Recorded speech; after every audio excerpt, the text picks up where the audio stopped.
Hi,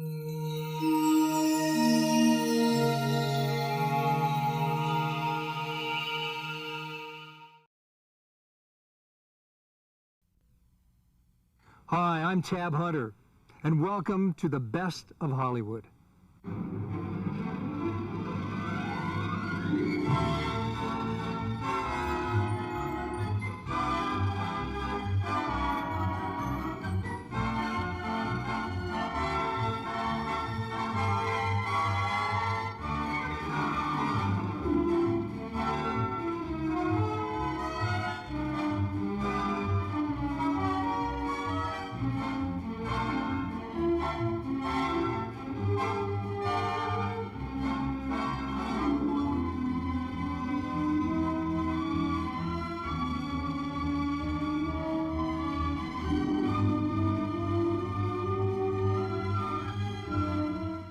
Hollywood in 1930 was a time of transition. With silence on their way out and talkies coming in, the entire industry was shaken up by technological advancements. My heartstrings are tangled around. New genres like the musical and the gangster film were emerging, while new stars were becoming box office favorites. And one studio became a major player when they released the best film of the year. So sit back and relax, because the movies are about to begin. As the new decade started, the talking picture was no longer seen as a novelty. We're ready now, Mr. Burke. All ready, Mr. Burke? We're ready, Mr. Burke. All right, let's take it. Quiet! Quiet! Quiet! Quiet! Quiet! Ready, Norman? Yeah. Instead, studios and stars adapted themselves to sound, realizing that this new form of entertainment was here to stay. Films like Hell's Harbor, starring Lupe Velez, experimented with the process of sound and tested the parameters of what could be recorded.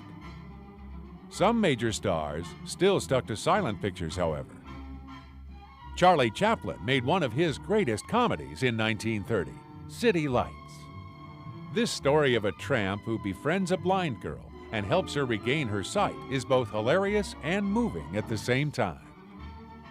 The final scene, where the girl recognizes the shabbily dressed Chaplin as her benefactor, ranks as one of film's greatest moments. It would be quite a while before Chaplin actually spoke on film, but other silent stars embraced sound, making their first talkies in 1930. Ladies and gentlemen, I've been asked by Metro-Goldwyn-Mayer to speak to you about the Greater Talkie Season. As you probably know, Greater Talkie Season means the beginning of a new year in the motion picture industry. And during that period, you will see the very foremost productions from every studio.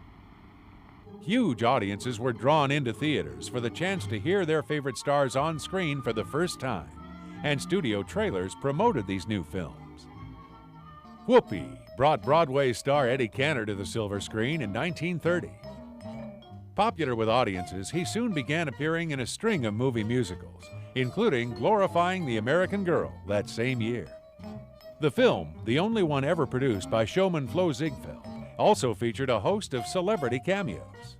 Oh, I wish you could be here with us tonight. Every big name in town is here. There he is. There he is, Soren Ziegfeld. Get a good look? He's with his wife, Billie Burke.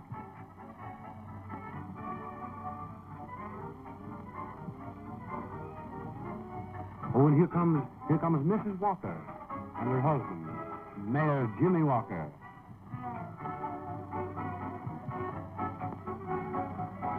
Hurry up, Jimmy. Hurry up, Jimmy. You'll be late again. But it is Cantor's comic tailor bit that remains the film's highlight. Gee, Eddie Cantor's next. Really? All right. Ah, there you are, my boy. You've got the finest suit of clothes in the whole place, I'm telling you. Wait, no. Don't raise your arm. I'm asking you, please, don't raise your arm. You've got the finest suit in the whole place. Mo! Ain't you got that package wrapped up yet? Go ahead, kill me. Go ahead, kill me. Here, my dear man, I want to tell you something. That's the best suit of clothes we got in the whole house.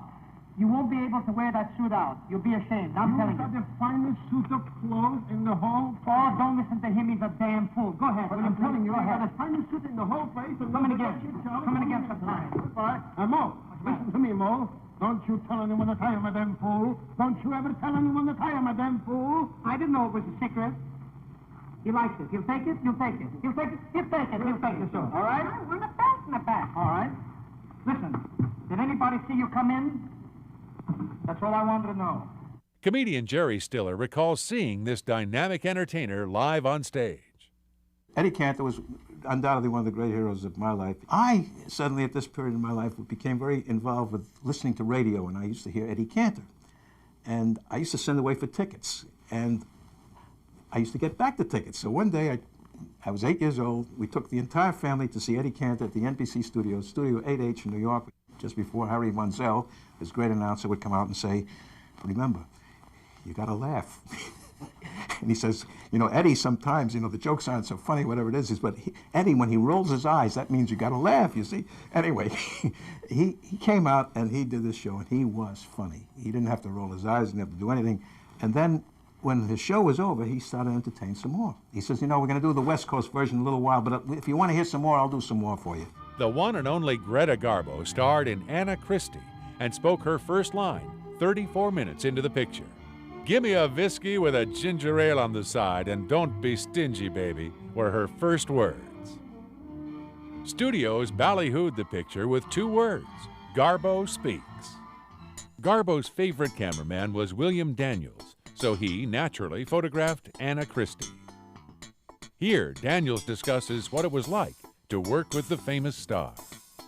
I'm William Daniels. I was Garbo's cameraman on 24 of her 26 pictures.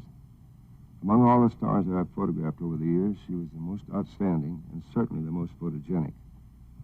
We soon learned that her greatest beauty was her eyes, so we always used as many big close-ups as possible. Most actors or actresses who worked with her for the first time came to the set rather in awe, but in no time had fallen in love with her because of her unselfishness. I had many opportunities over 15 years to see this.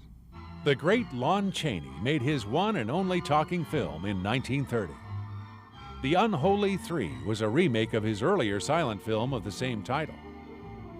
In this bizarre crime drama, 3 former circus stars, a midget, a strongman, and a ventriloquist, team up for a series of jewel heists.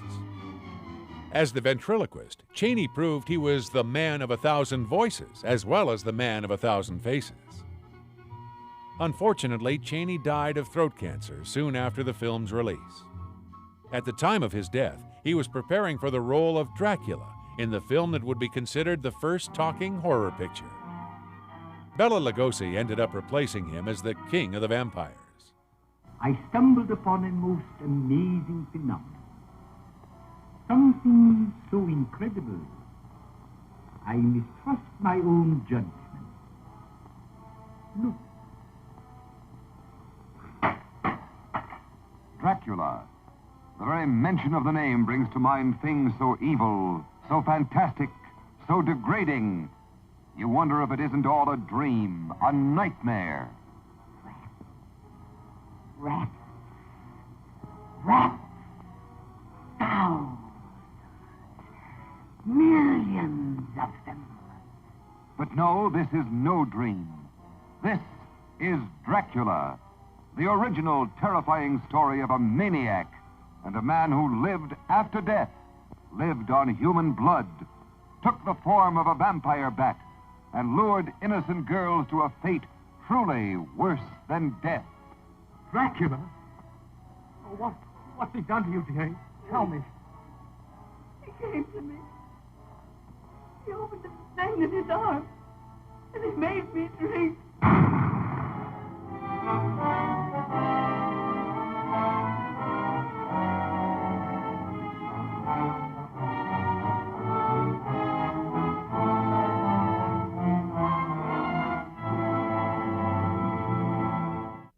Actors like Lugosi and Boris Karloff became stars, taking the types of roles that made Chaney famous. In this rare interview, Karloff recalls the greatest star of silent films. He's a brilliant makeup artist. Yes. And a very, very, very fine actor. Actors weren't the only ones changing with the times. Directors also had to work with sound. You know, over so I can see better. Is that D.W. Griffith? Yes.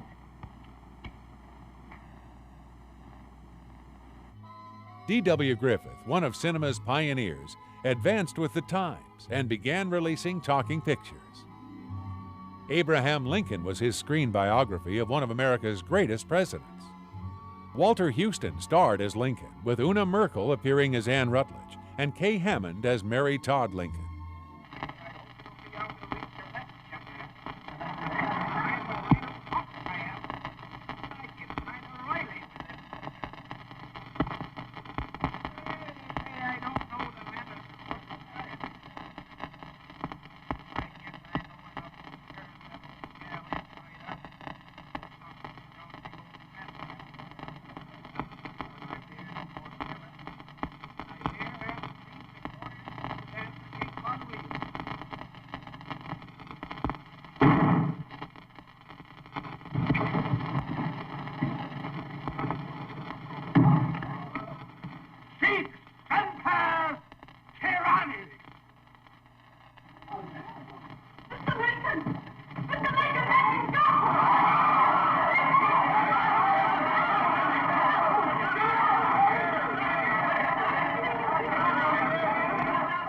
The depiction of Lincoln's assassination and the excellent Civil War battle scenes recalled Griffith's earlier masterpiece, Birth of a Nation. In 1930, Griffith sat down with star Houston and discussed the inspiration for his influential 1915 film. When you made The Birth of a Nation, did you tell your father's story? No, I don't think so. Well, after you mention it, perhaps I did. I used to get under the table and listen to my father and his friends talk about the battles they'd been through and their struggles. And those things impressed you deeply. And I suppose that got into the birth. You feel as though it were true? Yes, I feel so. True as that blade. Oh, that's natural enough, you know, when you've heard your father tell about fighting day after day, night after night, and having nothing to eat but parched corn. And about your mother staying up night after night sewing robes for the Klan. The Klan at that time was needed and served a purpose. Yes, I think it's true. In England, Alfred Hitchcock was making his reputation as the master of suspense.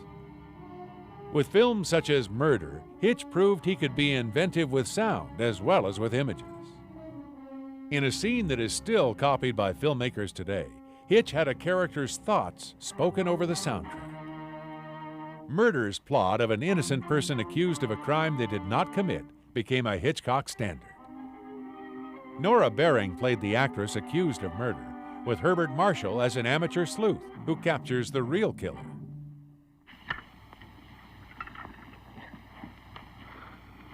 Oh, can I help it? Mr. John didn't know where to begin, Ted. Huh? No, let's hear it, Mrs. Markham. So I'm completely in the dark. If your husband could show the way, I should be more than grateful. Go on, what is it, Markham? Well, Sir John, I should say the best place would be the back of the town where the murder was committed.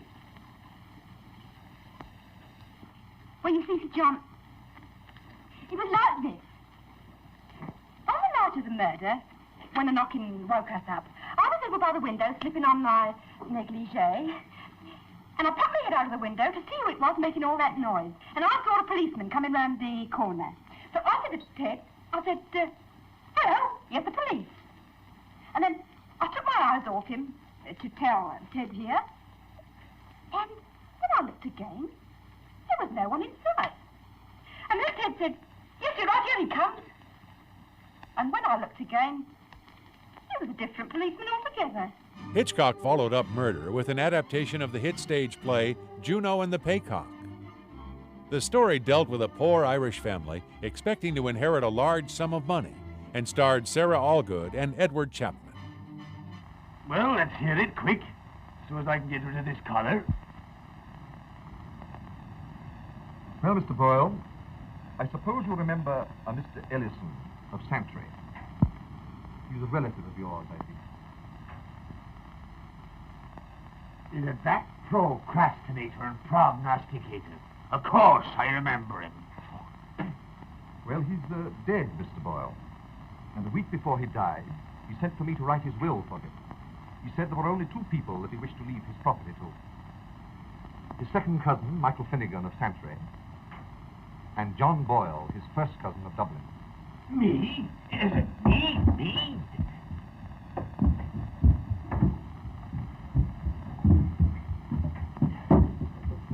How much is coming out of it altogether, Mr. Benson? Well, I should say that your share would be about anything between 1,500 and 2,000 pounds. Oh, a fortune, Father, a fortune. We'll be able to get out of here now and go to some place we're not known. Though not as successful on film, Hitch still had a chance to experiment with sound, adding such novelties as squeaking floorboards and stomping feet. The jazz singer proved that with sound came music, and so was born a new genre, the movie musical. Ladies and gentlemen, I am privileged to say a few words to you in this most modern and novel manner. Privileged because it's the first living Vitaphone announcement ever made announcing the coming of one of the year's outstanding pictures. What is the picture? Oh, well, of course. You've guessed that I'm referring to Warner Brothers' supreme triumph, Al Jolson in The Jazz Singer.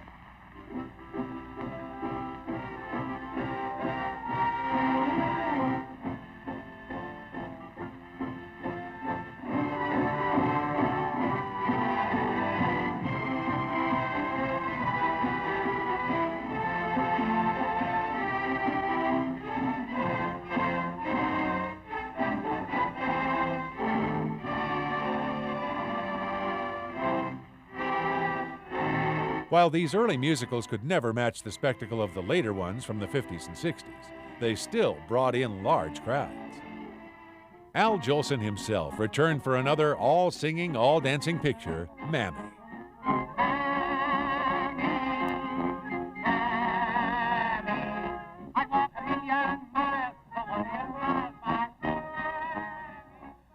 And I want to tell you, this is an all-singing, talking, and dancing picture. A lot of laughs. Humor all the way through it.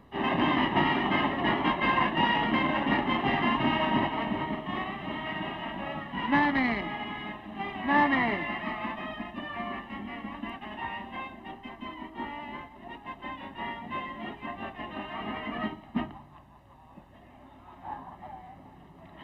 Son, I am so glad to see you. It's been such a long time. But this music, the dance, the reception, it's all so wonderful. I don't know what to say. I did it as a surprise. I'm awfully glad you liked it. I love this stuff. Why, Al, you talk like a songwriter. Oh, hello, Westy. Well, what a pretty little picture. My little pal, eh? Why did you keep this a secret? Well, now, listen, she's nervous. She's embarrassed. I should have told you. Naturally, you my best friend. Yeah, your best friend. Films such as The King of Jazz also boasted of their inclusion of sound and music.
Though not the first film to deal with the criminal underworld, Little Caesar initiated the gangster genre.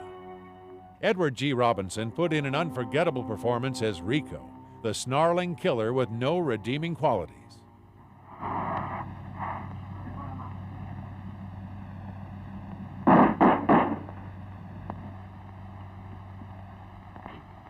Happy New Year, boys. Say, there's a lonesome touring car down the street. I was wondering if you happen to know anything about it. Oh, I got a good cafe business. I don't know nothing about automobiles, what's been stolen. Well, you might if some of the bright young men around here had anything to do with it, wouldn't you? She's through. She's out of the way. That's what she is. You're lying. You wouldn't dare. I wouldn't, would I? I'll show you. Rico, listen. I ain't gonna spill anything if that's what you're scared of. You think I want my neck stretched? Well, you know too much. I ain't gonna take any chances. You're hanging around with me, see? No, I'm not. All right. You go back to that dame, and it's suicide. Suicide for both of you. In a rare interview, director Mervyn LeRoy recalls the film. It was a great story. It was the first big hit that I ever had. MGM's release, Just Imagine, was an early entry in the science fiction genre. Starring Maureen O'Sullivan and comedian Elle Brendel, this comical look at the future came complete with special effects and musical numbers. But the genre would not really take hold until the 50s, when 2 cycles of horror pictures had already run their course. While sci-fi was uncommon on the screen in 1930, comedy was not, and comedy teams flourished all around. Though little known today, the team of Wheeler and Woolsey was making everyone laugh with such films as Dixiana. Dixiana, you mustn't kiss the customers. What's the meaning of this? This lovely lady has promised to be my wife. What? Dixiana, you're not going to bust up our trio, are you? But I just idolize him. Now, ain't that sickening? You can get a wife anywhere. Or where are we going to get another baby ostrich? Yes, and the only woman slim enough is a Spanish dancer, 80 years old. Can you imagine the customers when we break open the egg and out comes that old Spanish omelet? The picture even boasted an early color sequence in a scene that takes place during Mardi Gras. Good evening, ladies. Good evening, good evening, good evening. You all look very beautiful for the Mardi Gras. You look well yourself. I know it, honey. I know it. You don't have to tell me. But what is that costume? Well, I'll tell you. It's pretty hard to disguise this mass of muscle, but the old military man remains the soldier. My, what adorable tassels. Tassels. Medals, my dear, medals. Given to me for bravery in action. May I inquire the significance of this one? What is she talking about? She wants to know where you got it. Oh, yes. I got that medal for fighting Indians. Fighting Indians? Yes. I stood there one Sunday morning when up the hill came 10,000 Indians. How many Indians? There was 1,000 Indians coming up the hill. How many? I stood to that old squaw coming up the hill. I said to her, look here, Gladys. But you know, she didn't pay any attention to me. So I took old Gladys by the Tommy Hawk and I led her back to headquarters, where the government gave me this medal and a dishonorable discharge. Yes, Wheeler and Woolsey were the toast of the South. How's it look? Oh, beautiful, beautiful, beautiful. Looks like a bouquet, eh? Here. Your good health, sir. No, you're good health. No, you're good. No, you're good health, sir. Now, wait a minute. You know, I'm not feeling so good either, you know. Now, here. Now, your health, sir. Your good health, sir. How it is, eh? Now, let's go up and drink it. Let's go up and drink Enso. Here's to Enso. That's good. The idea of the game is that we'll bet you $5 that you can't pick up these 3 cigars one at a time without saying ouch. A child is good to it. There's my 5. And there's the cigar. Now, now let me stand on you. I got to pick these up one at a time. One at a time. And not say ouch. Not say ouch. Easy. 1. That's 1. 2 cigars.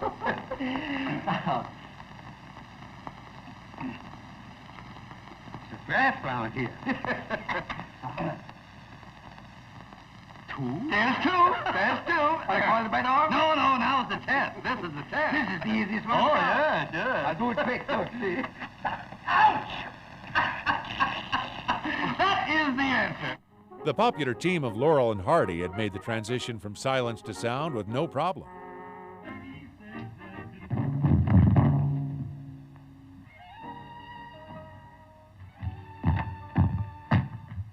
Will you please hurry? We've got to get...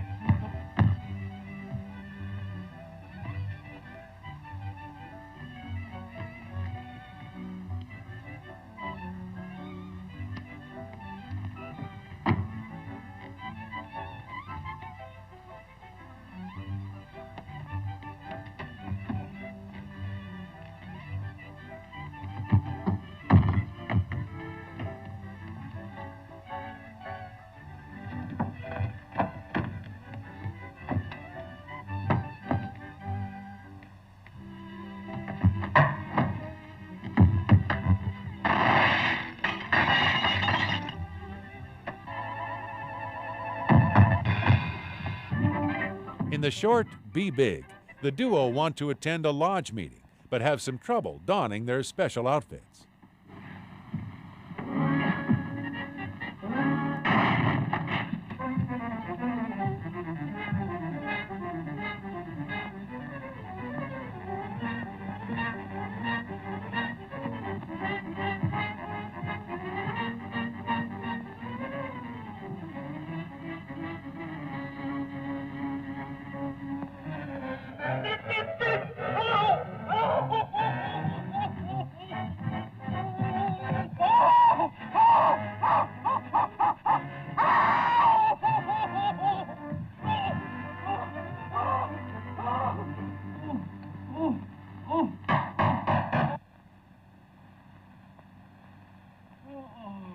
Whether silent or talking, audiences still got a bang out of Stan and Ollie. Oliver! Stan! We know you're here! Come here this minute! Ollie's asleep. Well, I'll wake him up. Now, don't stop. Come on, let's shoot.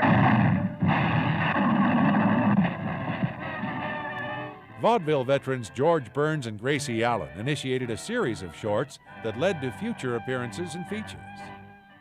In Fit to be Tied, George runs into trouble when he tries to buy a tie from Gracie.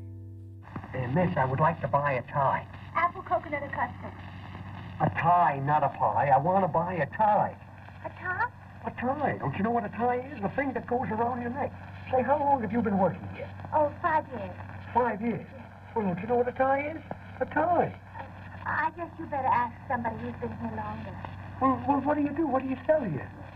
I don't know. You don't know? Well, what are you doing now? I'm making up a crossword puzzle. Oh, well, what are you going to do later? I'm going to make up crossword puzzles. That's all I do all day long is make up crossword puzzles. I'm good at them now, too. I'll make one right up now. What is it that starts with W and, well, I don't know how many letters. What is it? It starts with W and you don't know how many letters. What is it? Yes. I want to buy a tie and go away. Now, you make up one. Oh, it's a game. Yes. Never mind the ties. No, never mind. All right, fine, we'll play a game. I'll mention a few words. You pick one out, and I'll put it into a sentence. Oh. Kisser, squeezer, taker, lever. Lever. Lever. Yes. You couldn't use kisser. No, I want the lever. That's pretty hard. Lever. For breakfast this morning, I had some lever and bacon. I know the answer to that one. Well, we won't bother about it. No. The barber shop places George in a similar situation, only this time he wants a manicure from Crazy Gracie. You know, my sister's the best manicurist in our family, but she lost her last job. She manicured the boss's nails and cut off his little finger. She was the best in the family. Yeah.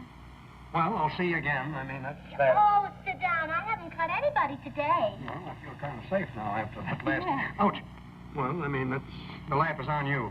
It's one down. I had a very good day yesterday. You did? Yeah, I manicured 7 people and I only cut 6.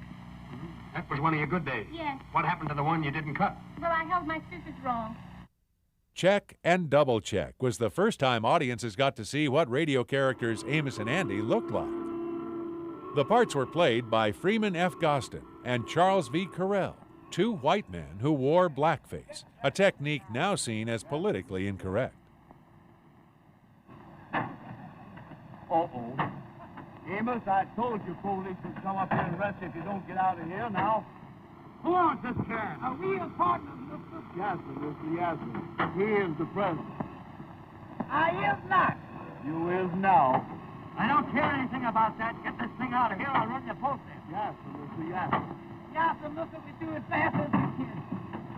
Audiences did not go for it in 1930 either. So when Amos and Andy moved to television in the 50s, black actors were cast in the roles. One team audiences did go for was the Marx Brothers. Having made their screen debut in 1929's The Coconuts, the four siblings, Groucho, Harpo, Chico, and Zeppo, returned for Animal Crackers. That with this insurance policy you have provided for your little one and for your old age, which will be here in a couple of weeks now, if I'm any judge of horseflesh. And now, madam, I feel that the time has come, the walrus Captain said, Spaulding? to speak of... Captain Spaulding, you stand before me as one of the bravest men of all time. All right, I'll do that. How do you do? What do you fellas get an hour? Oh, for playing, we get $10 an hour. I see. What do you get for not playing? $12 an hour. Well, clip me off a piece of that. Now, for rehearsing, we make special rate. That's $15 an hour. That's for rehearsing? That's for rehearsing. And what do you get for not rehearsing? You couldn't afford it.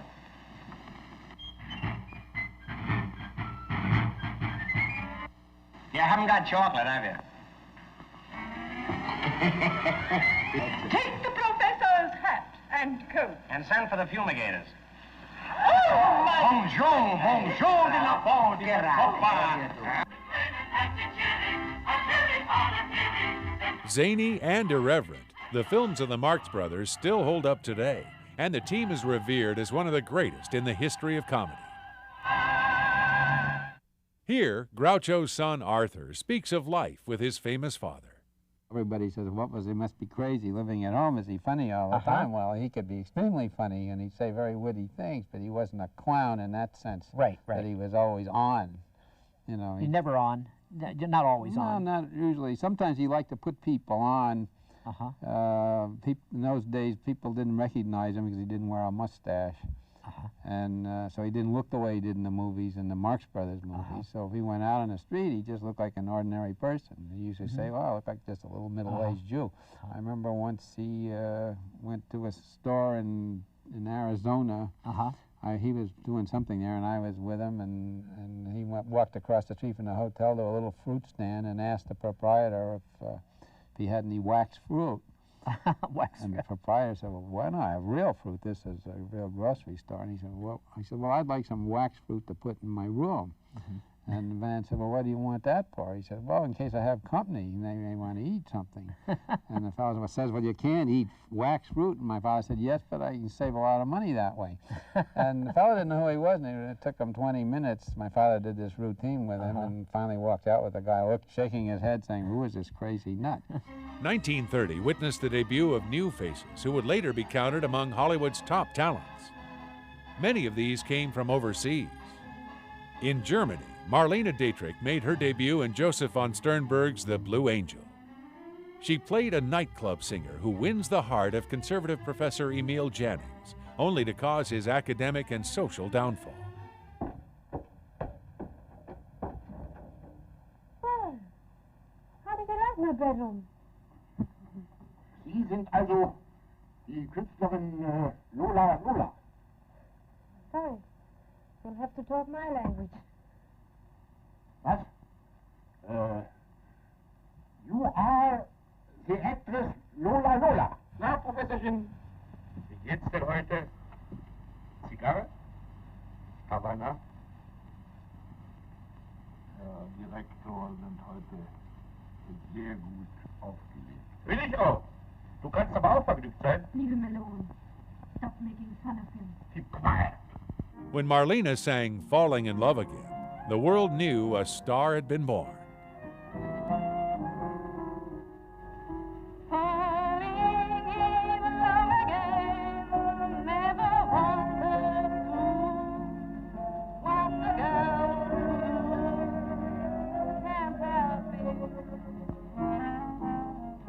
Love gone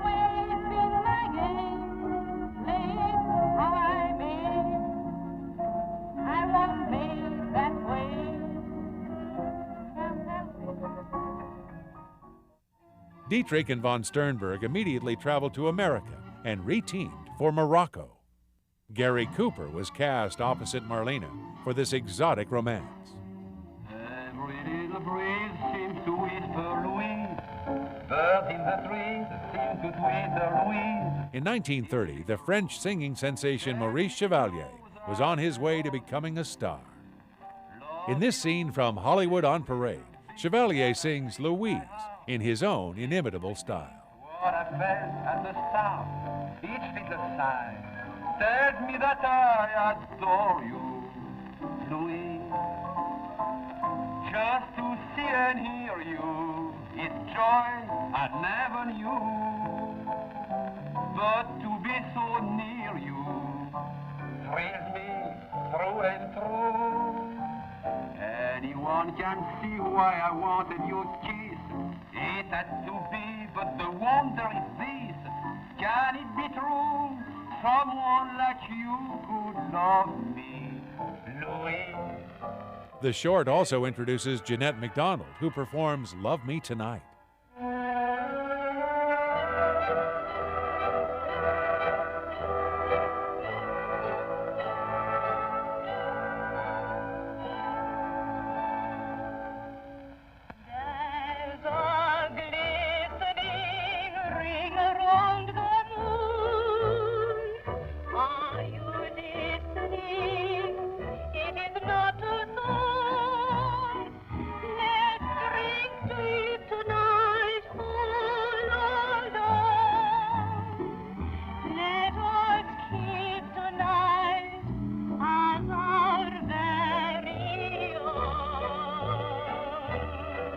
She was also starting her film career with a string of hits in 1930.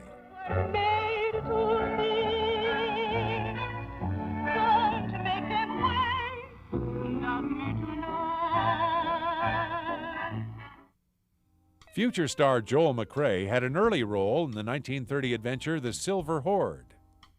In this film, he fights for control of an Alaskan salmon fishery and for the love of beautiful Evelyn Brandt. Jerry, why are you doing it for me? You may be cussing me before you're through. It's not because you're sorry for me. Sorry? For a big, healthy bohunk like you? You put me on my feet. You've helped me find myself. I'm just pointing out the way. You've got to fight the trail yourself. Goodbye, Boyd. Good luck.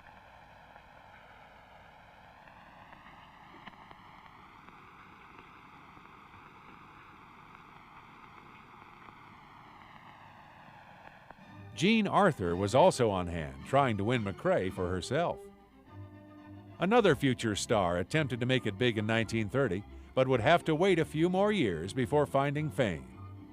Marion Morrison, a.k.a. John Wayne, starred in Raoul Walsh's epic western, The Big Trail. Filmed in 70mm, the picture never caught on, partly because theater owners balked at the expense of accommodating the new format.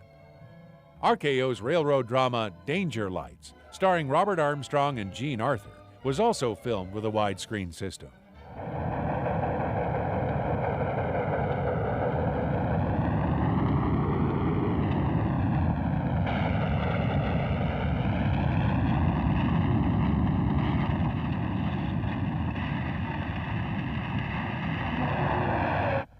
Ain't you guys playing railroad anymore today? There's a landslide, the new cut. The entire division is held up like the peak of traffic. My schedule's all ripped to pieces, and we've had to hold up the Limited. Hold up the Olympia?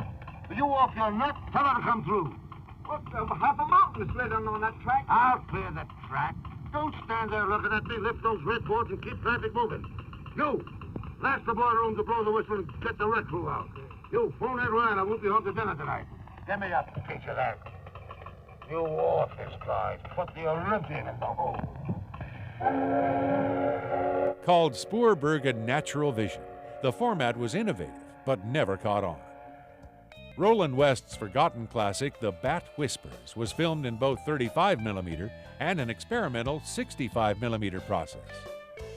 Chester Morris headlined the cast as a detective searching for the costume killer known to the world as the Bat. part of the Old Dark House cycle of chillers adapted from the stage, the film was a remake of West's silent version. Author Jeff Miller speaks about why this spoof's new format never caught on. Well, The Bat Whispers is part of that tradition, the old dark house thrillers that were so popular in the late 20s, early 30s. They all came basically from the Broadway stage, titles such as The Bat, The Gorilla, and The Cat and the Canary. Usually they contained a masked killer of some kind and a group of people who were brought together into a mansion and were being picked off one by one, and there was the clutching hands, the sliding panels, the genre elements such as that. The Bat Whispers was actually filmed in an experimental widescreen process by director Roland West. Unfortunately, it never caught on because theater owners didn't want the expense of installing all of this new equipment into their theaters, basically because they had just installed all the sound equipment, so they couldn't afford it. Romantic dramas were catching on, and one certain film was considered quite sophisticated for the day. Sin Takes a Holiday starred Constance Bennett as a stenographer who enters a marriage of convenience with her boss, Kenneth McKenna. Do you, Sylvia Brenner, take Gaylord Stanton to be your lawful husband? I do. And do you, Gaylord Stanton, take Sylvia Brenner to be your lawful wife? I do. The ring, please.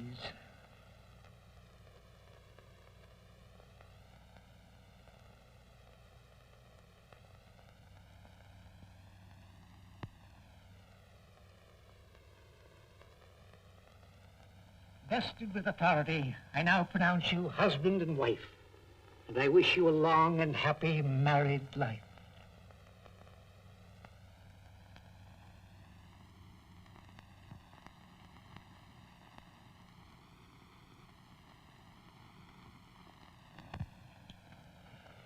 While traveling in Paris, she meets and falls in love with Basil Rathbone, who urges her to file for divorce. Sylvia, will you marry me? I'm in love with you. I have been for a long time. Things can't go on like this. Tell me, dear. Tell me, what do I mean to you? The historical drama Du Barry, Woman of Passion, featured Norma Talmadge in the title role. The film chronicled her rise from hostess of a gambling establishment to mistress of the king. No, it won't do at all. You'll have to take it off. May I take this hat? They've been asking for it. Surely, Denny. You know, Denny is the oldest friend I have. And the best. Oh, Madame. I want to buy a negligee. The very finest in your shop. If you will have Mademoiselle Jeannette deliver it this evening at La Gourdance. We'd be very glad to, monsieur. I'm sure you can. Yes, I'm sure that my sister will like that. You may deliver it. That's late tonight. About 9 o'clock. You'll go out through the woods and the fields that you love. Oh, it'll be glorious in the moonlight with you, Jeannette. Thank you, monsieur. This evening. Without fail. Yes, monsieur. I shall deliver it at 9 o'clock tonight. You're sure you remember the place? Near the lake, isn't it? Quite near. Mademoiselle Jeannette? Here's another delivery. You can make at the same time. It goes to La Gourdance. You've heard of her place, haven't you? Would it be all right if I delivered this one first? It may take me a long time to deliver this one. While Madame du Barry conquered France, Nancy Carroll found herself on a South Sea island with Richard Arlen. Dangerous Paradise was an adventure yarn directed by William Wellman and based on a novel by Joseph Conrad. Howard Hughes brought a superior World War I aviation tale to the screen with his release of Hell's Angels. With top-notch aerial action scenes, the film cost $3 million to make, but nevertheless brought in the public. It also made a star out of 19-year-old Jean Harlow. Film historian Eve Golden discusses how Harlow almost didn't get the part that made her famous. She was discovered in late 1929 for the Howard Hughes film Hell's Angels. She did not have the slightest idea what she was doing. She had no dramatic training. She was thrown into a major role in a major film, and she just managed to scrape by. She was a big hit because she was beautiful and wore very low-cut dresses, and it was an exciting film. But poor Jean did not have a clue at that point in her career. Though Hughes was credited as director of Hell's Angels, it was actually the British-born James Whale who wrote and directed most of the film. Whale would, of course, go on to direct some of Universal Studios' greatest horror pictures, including Frankenstein. It's alive! It's alive! It's alive! It's alive! When this dead hand moves, the monster created by a man they called Mad is turned loose to strike terror into the hearts of men.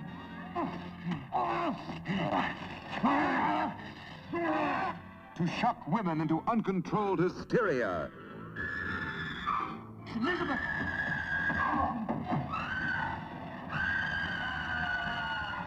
To prey upon the innocence of children. This is the story you've heard about, talked about. The spine-tingling, blood-chilling story that stuns your emotions. Frankenstein. Don't touch that! Universal itself had finally become a force to be reckoned with in 1930. When studio founder Carl Laemmle made his son Carl Jr. head of production, Universal was known primarily for their B-Westerns. But Carl Jr. had bigger things planned, and he prevailed upon his father to adapt the book All Quiet on the Western Front for the screen. Directed by Louis Milestone and starring Lew Ayres, the film was a huge success and won the Academy Award for Best Picture of the Year. Whenever there's a big war coming on, you should rope off a big field, and on the big day, you should take all the kings and their cabinets and their generals, put them in the center, dressed in their underpants, and let them fight it out with clubs. The best country wins. Never before, and perhaps never again, will the screen capture so completely, so profoundly, the emotional crises of men whose utter loneliness ate away their hearts, whose pathetic yearning for love drove them to distraction, whose sheer terror knew no bounds.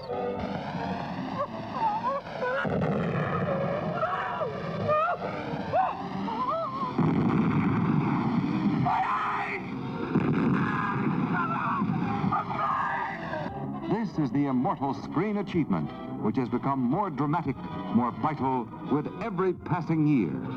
See it again. See it with your heart wide open. For this is the motion picture about which it can truly be said, no man or woman can afford to miss it. The Oscar gave Universal the legitimacy it sought and allowed Carl Jr. to pursue more successful projects. It remains as powerful today as it was then. From the front lines of World War I to the comic anarchy of the Marx Brothers, and from the sound of bullets in Little Caesar to the musical melodies of Glorifying the American Girl, 1930 was a time of change and progress in both medium and message. It remains a truly exciting year for the best of Hollywood. It was a terrific year for movies. I'm Tab Hunter. Join me next time for more of The Best of Hollywood.